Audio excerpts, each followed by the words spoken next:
Good afternoon.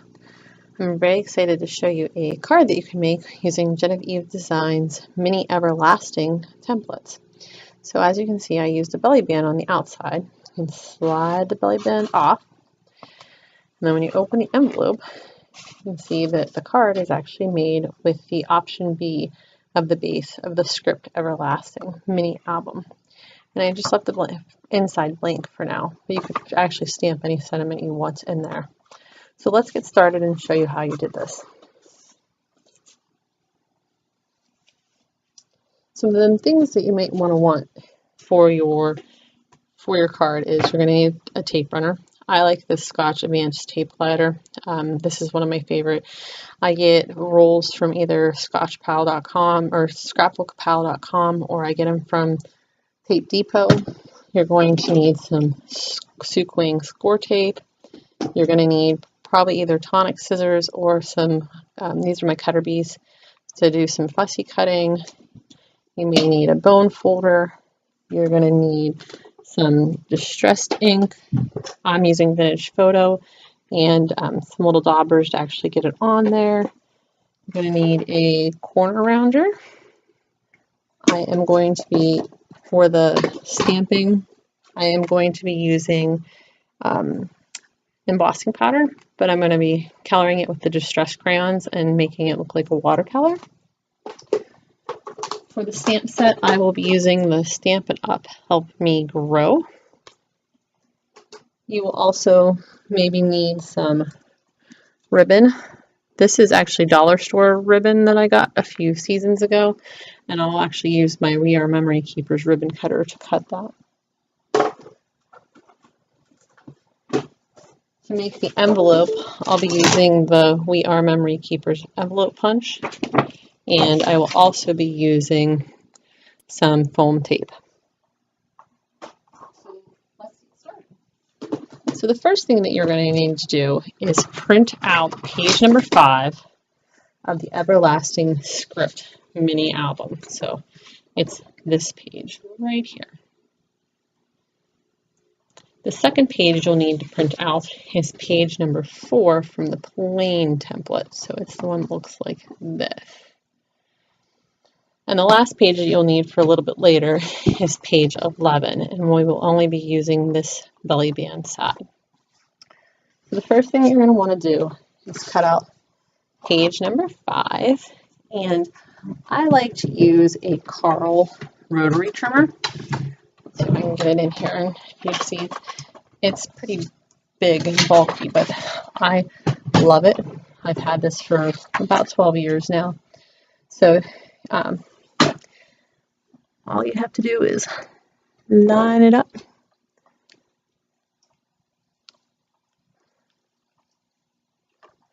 We're going to cut this out.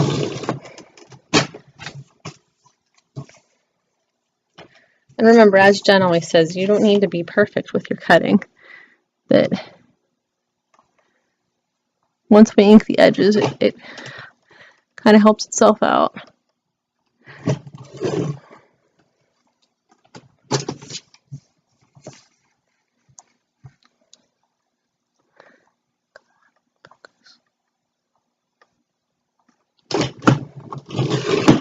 And then save some of your scraps because you'll use those later for other things. And then when you go to cut out this base page number 4, you're going to want to leave this tab on, but cut off these 2 smaller tabs.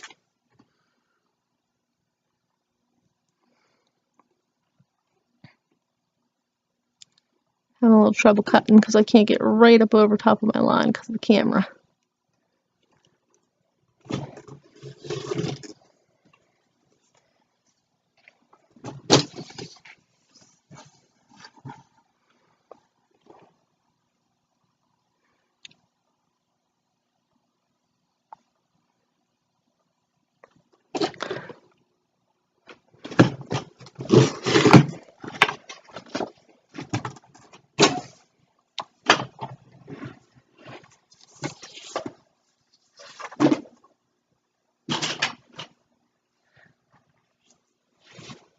So now you'll have 2 of the pieces that look like this. So one of the things that you want to probably do right off the bat is you can get out your scoreboard.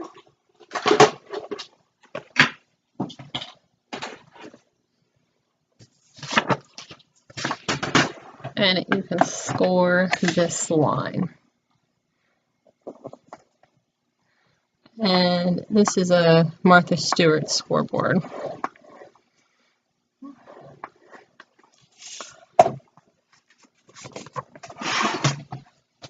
Fold it down, and I'll use my bone folder and brandish it a little bit. Now, why I did that first is because now what I can do is I can actually match these two up like this. Match these two edges up. And I can actually use my cutter bee scissors.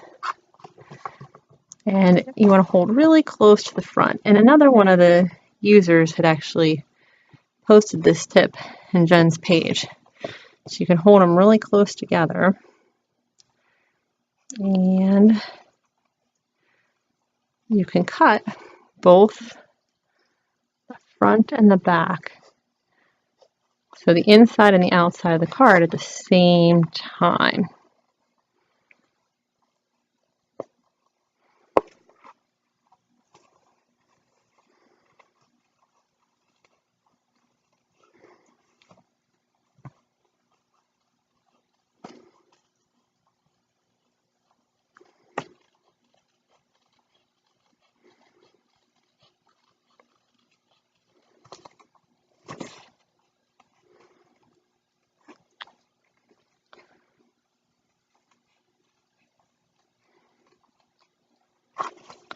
So you can see that now gave us a nice cut for both sides. Then the only thing that you have left is to actually come back and miter your corners.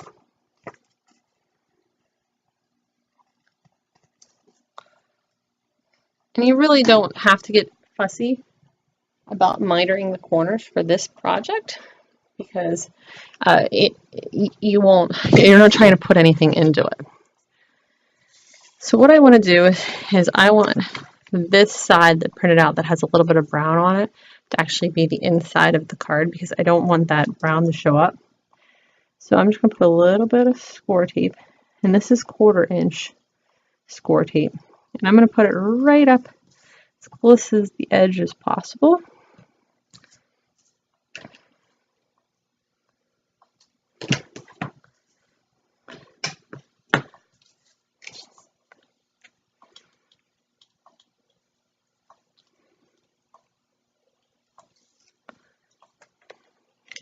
And then what I'm going to do is I'm going to line these two up right next to each other, but you don't want to hit the score line. You want to be as close as possible to the score line. We'll put those together. So when we close it, you can see that both sides, it's almost a perfect cut because we cut those two together. So then what we're going to do is you want to get your ink daubers.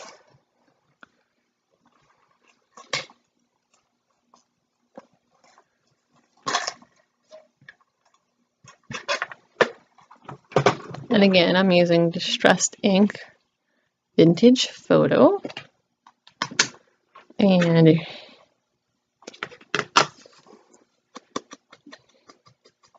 you're just going to ink all of the edges.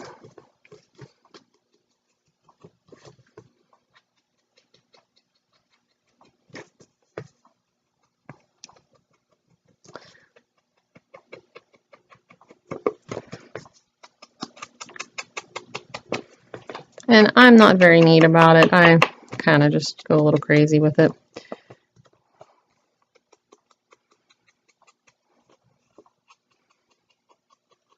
The nice thing about this card is you can actually do it in any kind of paper you want. I chose Nina 65 pounds, and this is ivory colored cardstock. I usually like to work with 65-pound cardstock, especially if I'm making books. This I decided to just go for it because of what I had on hand. Usually when I make cards, I go for the Nina 110-pound cardstock. So that's that part. The other thing you don't want to forget is to ink the inside edges. You want to just give it a nice cohesive look. So you want to try to get these all inked up and looking really nice.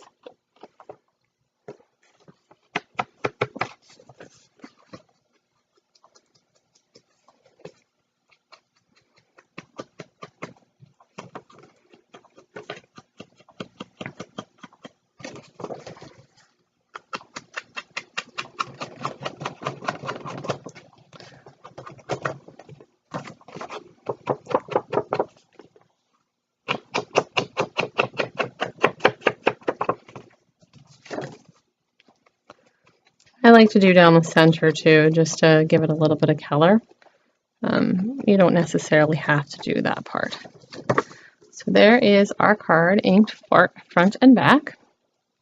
So now what we can actually do is set aside the card base.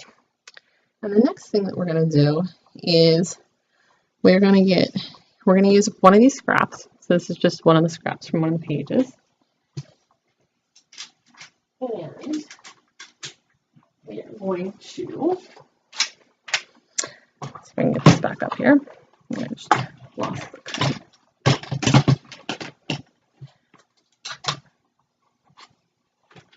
We're going to cut a part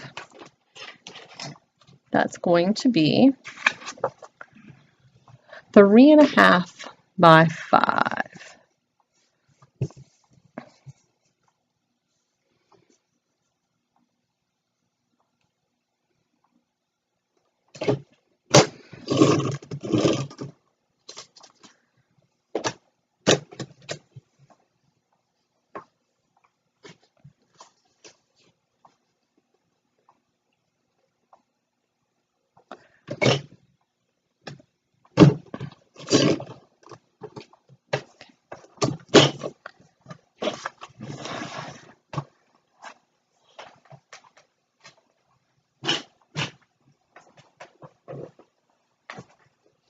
Now in this part, we're actually going to get, this is an EK Success corner rounder. It's a 1/2 inch quarter rounder. And we're going to round 4 corners.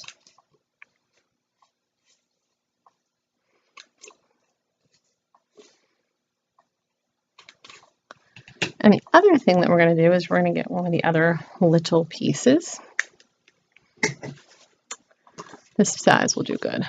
So now you have these two things. What we're going to do, we're going to get out our, this, like I said, we're going to be embossing these. This is a Versamark water stamp pad.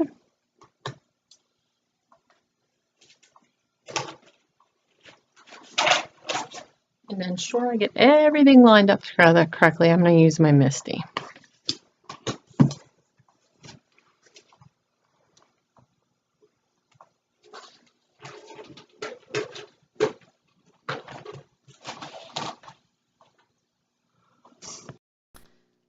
So now we're going to try to stamp this up. Now this stamp set actually has 2 different flowers in it. It has these kind of probably like a daisy like looking, and then the hydrangeas. So I think on this one I'm going to try the daisies again, since that's the one I did for the sample.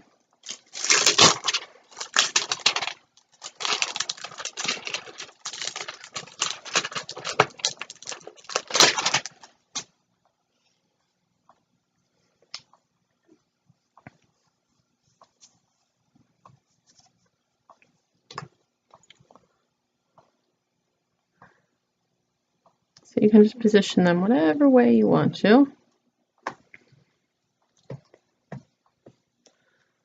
And then what we're going to do is make sure that I'm going to be using this copper embossing powder right here. So it's Inkadinkado copper powder. And I actually use a coffee filter to do that in, and I'll show you that hopefully in a second.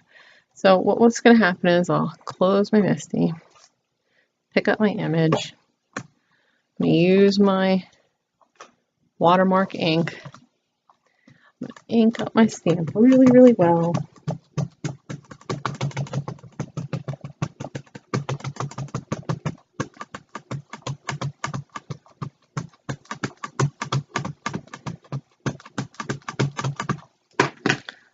Turn around, I'm going to stamp my image.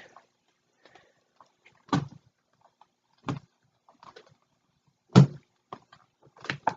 going to lift this up. I don't know if you can see the image, but I think it looks pretty good. So this is a Lawn Fawn stamp sham. You can see mine's really well loved. So I'm going to use that to clean off the stamp. And I'll get back to the stamp here in a second. I just don't want to leave it the ink too long on there. So I should be able to get this and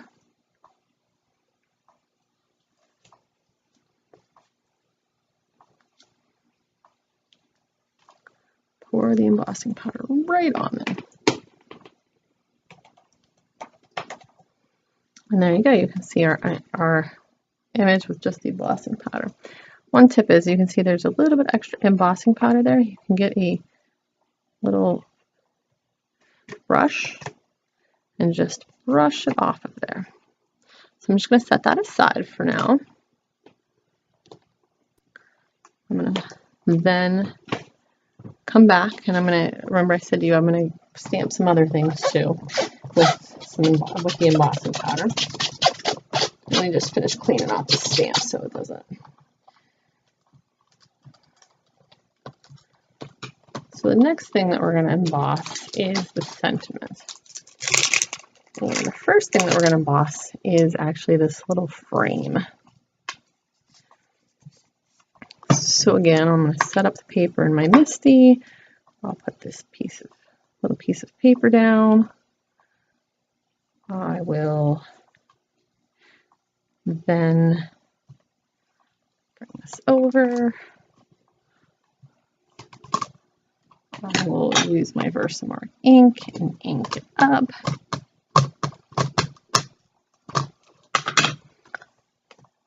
I will press it down. I'll bring it up. Now, you can probably see that. Okay. So then I'm going to pull this off. And one of the things that I already forgot to mention is all of these pieces of paper that I'm using for this, when I turned off the camera, I actually got the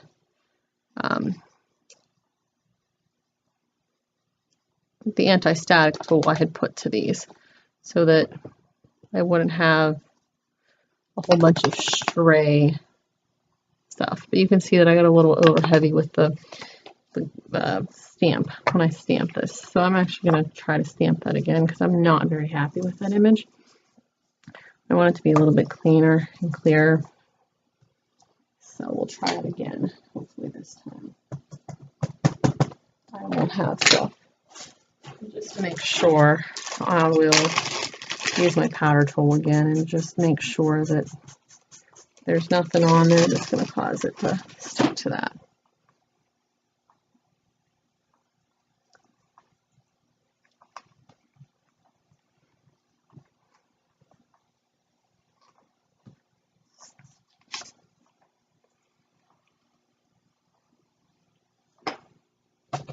There you go, see?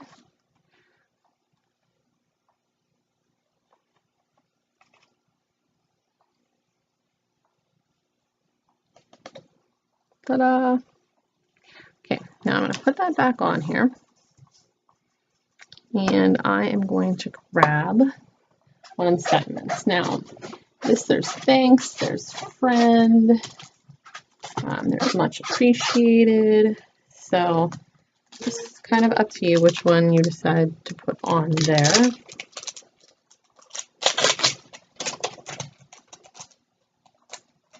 And you might have a different stamp set that might have a better thing on there. So I think what I'm going to try to do is put on friend.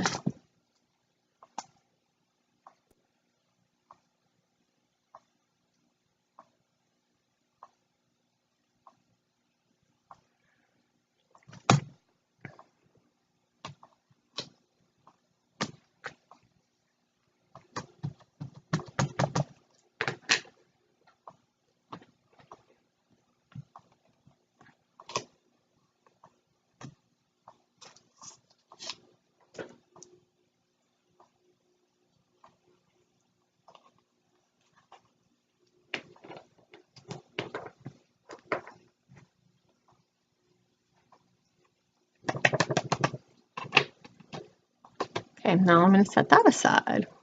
I just cleaned up my stamps and my stamp set. And now you can see with the coffee filter how easy it is to just pour all the extra embossing powder back into the container. It's easy as pie. I'm going to finish this and I'll get back with you. Okay, so now we're on our next step, and this is the fun step. This is the step where you can get your heat gun. I use an American Crafts Zap. You can just turn it on and let it heat up a little bit. This is where the magic happens. I really enjoy heat embossing because it feels like it turns around and you can actually sometimes see when it changes. So we're going to just start trying to whirl this around a little bit and get it.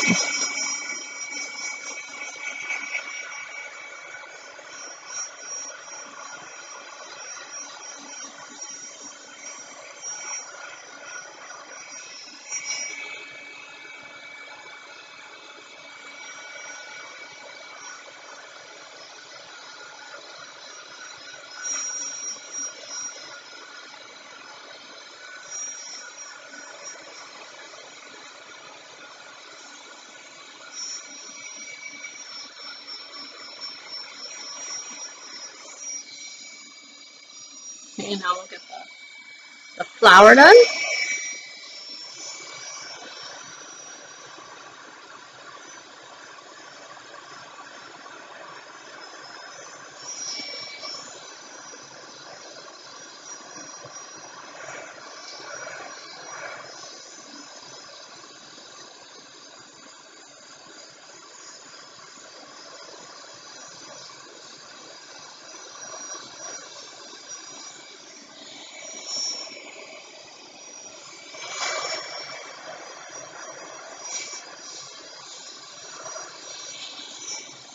We're just going to make sure it's all nice and melted. So our next step is going to be the watercolor. So we don't want to have we really want to make sure that this is all nice and melted.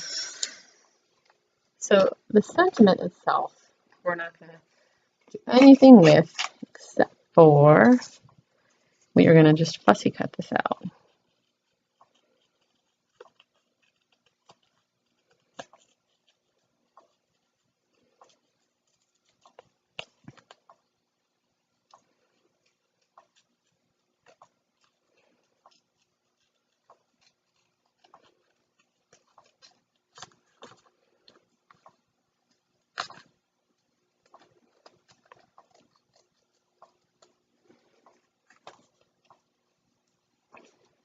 So it's just really simple. Just go a little bit and give it a little bit of an outline and just fussy cut that out. Now I'm going to set that aside with our card base. Now we're going to get on to this flower part. And what we're going to do is, like I said, we're going to use some Distressed Crayons. Now I'm going to bring out my block here. And I have, I think, a Wahoo watercoloring brushes here. And I have my thing of water. Okay, so one thing that I just wanted to show you that's kind of cool. So these are Distressed Crayons, and I'm only going to try to use probably these three colors. I might add in a little bit of shading. But if you want to have a lighter color, if you would put this on a block like this, and you can color it on there a little bit, and then you get your brush, and you add the water from here onto here, okay? Depending on how much water you add, you can get a lighter And my thing's giving me some shading, sorry. You can get a lighter color. Now that might be okay for some applications. You might like that. I'm just going to put my block over here.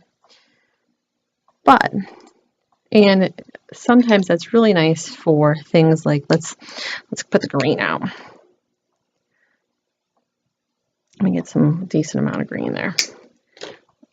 That's really nice for things like this green, because you can see that the stems are real tiny.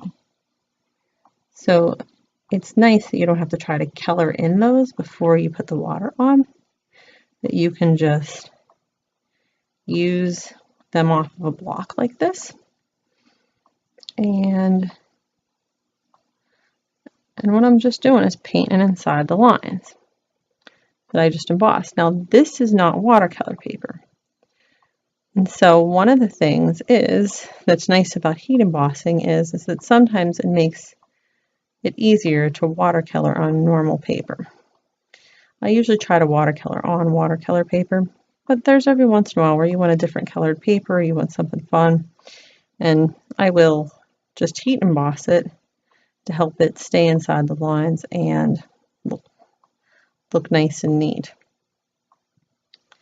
So you can see that doesn't take too long.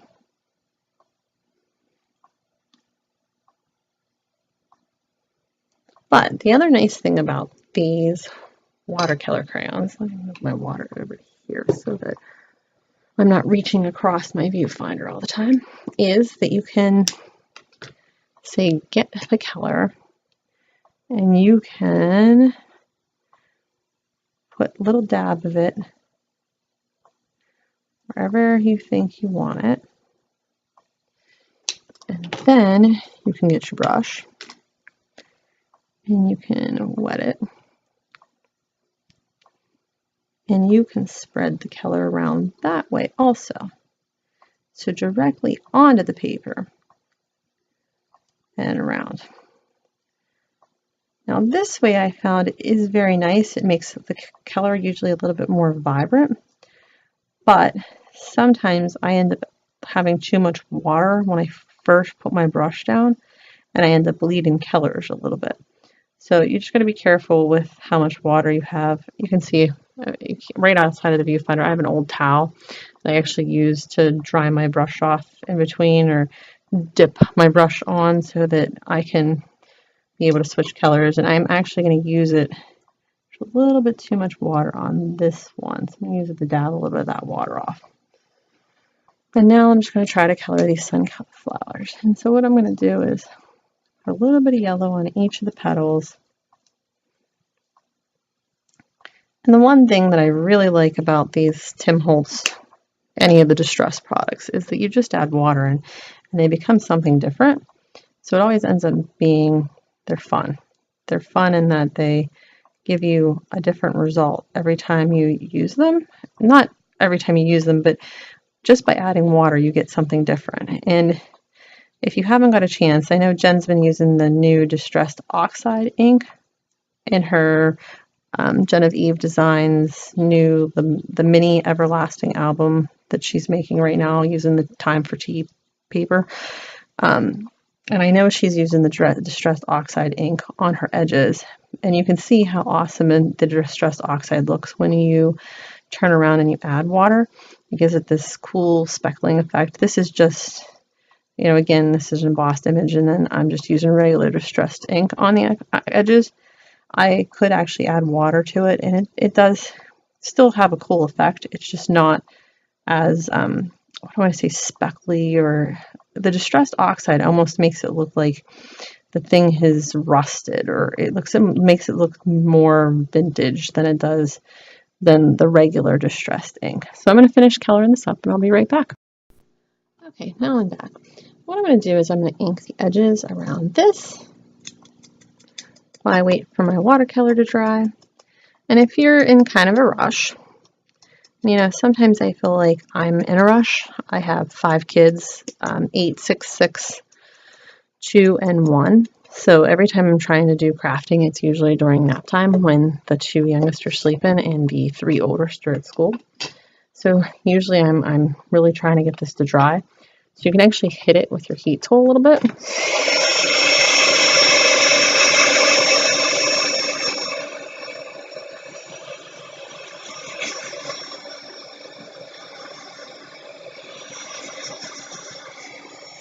And that will help it actually dry. Like I said, my crafting time sometimes is limited to either when the 3 oldest are at school and the 2 youngest are asleep, or when the 5 of them are in bed at night. My husband and I usually try to have date night then, so I usually try not to craft late at night with him. But, you know, it's life. Sometimes there's things that I want to get done, and so I will craft at night with him. So, now that I have all these edges inked, now, the next part of this is going to be to put on the ribbon on the base page. Now, what I want to do for the ribbon on the base page is I'm going to turn on my ribbon tool. If you don't have one of these, it's actually kind of really nice. It has a little wire on the inside, and so when you press down the button, that wire gets red hot, and then it actually melts the ribbon and cuts a nice clean edge off. So you would put your ribbon in and put it in, and you would press this down, and when you bring it out, you can see that it has a really nice edge. I wish this would focus. You might see some smoke coming from it every once in a while.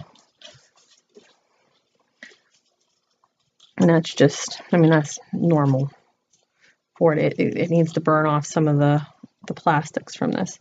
So I'm just going to leave a little bit on here. I'm not going to really get fussy with how long this ribbon is. So, and there you go. You can see how quickly it does it. I'll just turn this off and set it aside. And so, because there was that little gap here from where I put the 2 pages together, I want to put the ribbon right there. So I'm going to, and again, you could probably use any ribbon. I wanted to keep this card kind of neutral because I had a specific person in mind that isn't really into a lot of color. So I am going to figure out where the middle of this is. And I want my bow kind of closer to the top. So I want the middle to be closer to the bottom, so that the bottom is longer than the top. And then I'm just going to put that down on there, flip it over, and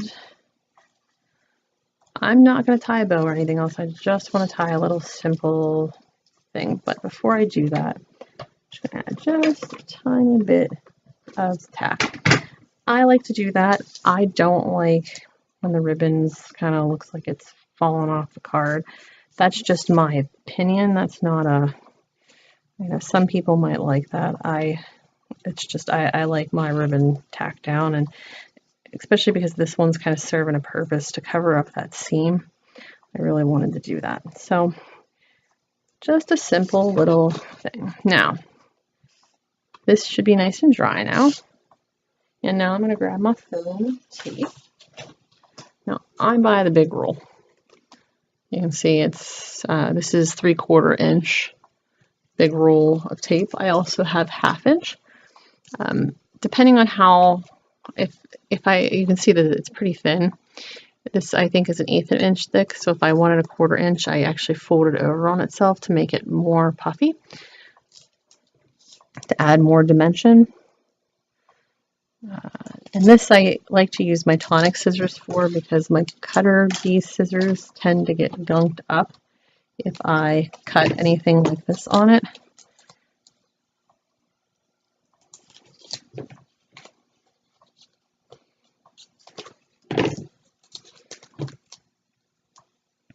But I use a generous amount. I don't like to, I don't like when you just use a little bit and it kind of, when you touch it, it kind of deforms and falls through. So this I actually want to show you is another Tim Holtz tonic product, and it is like it's what I call the poker tool. And so that is what I used to try to pull this up.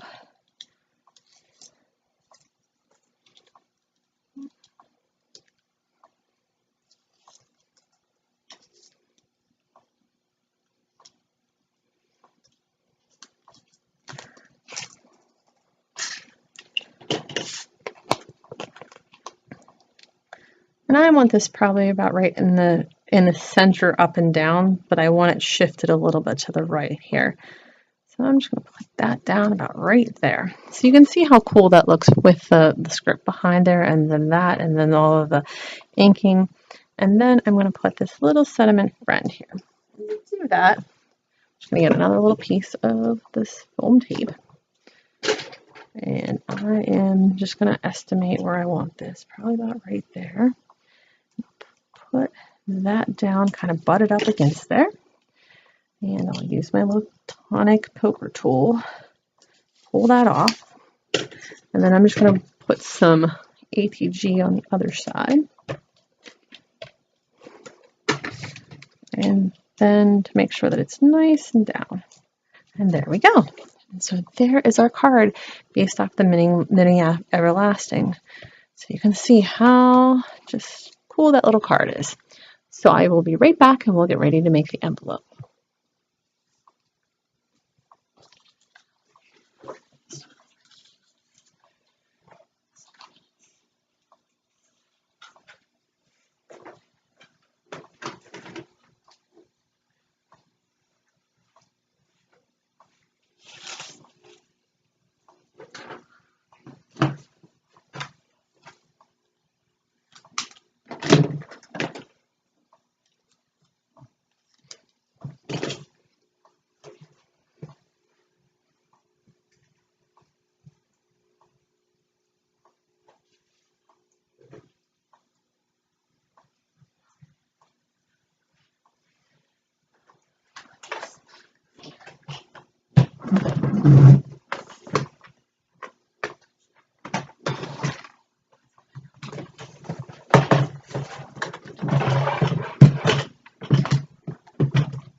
Okay, so now we're going to move on to the envelope.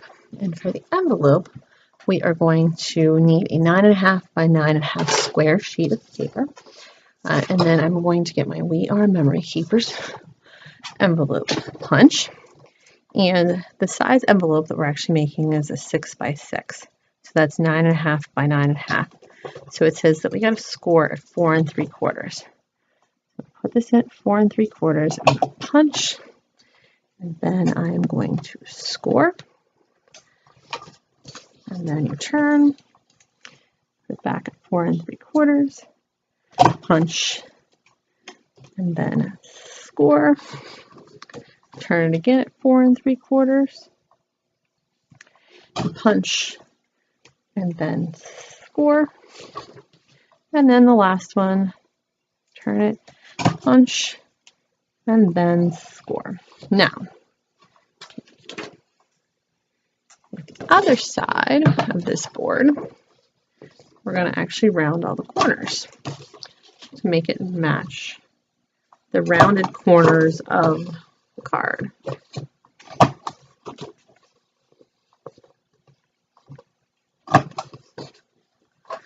Okay, so put that aside now. Now, before I do anything else, I'm going to just ink up all the outer edges of this, just on one side. On the side that's going to be the outside, I'm just going to ink up all the edges.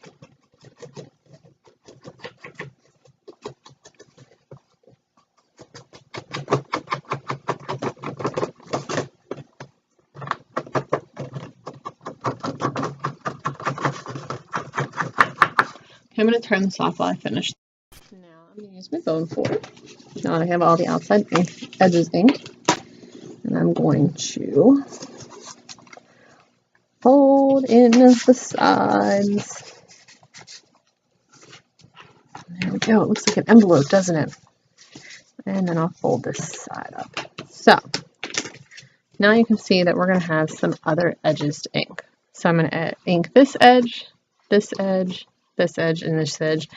And then just for consistency, I'll ink around here and then this little fold. So I'll do that and I'll be right back.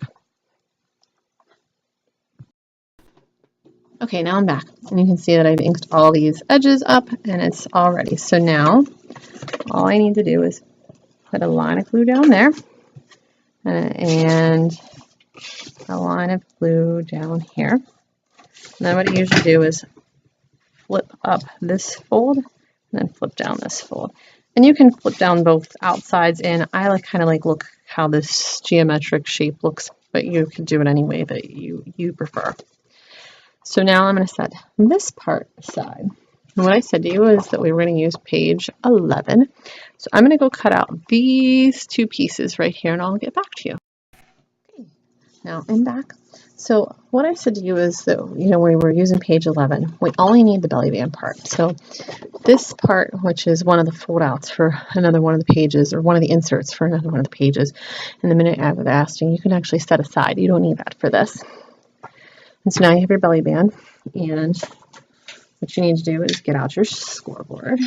And again, like I said, I use the Martha Stewart one.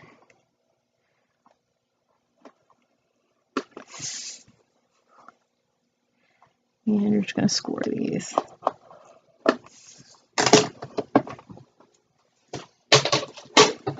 And then we're going to fold them over. So the second thing that we're going to need for this part of the belly band, since we're going to use it to cut for the envelope, is you can use one of the scraps that you had from actually cutting out the pages of the actual front and back of the card. And you're going to need a sheet of cardstock that's the same color. And this is 6 3/8 by 2 1/4. So 6 3/8 by 2 1/4. And so what we're going to do is we're going to get our score tape. And we'll put our score tape on our belly band pieces.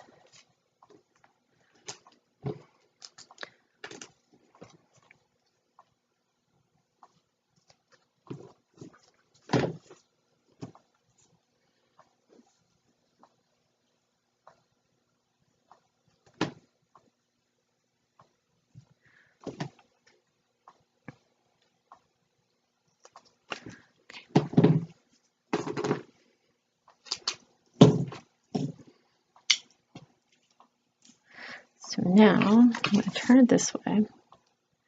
And again, you want to try to get this belly band piece right up to this back piece, right up to the edge of the belly band, but not quite touching that score line. You want to give it a little bit of room so that it folds nice. And then we will do the other side.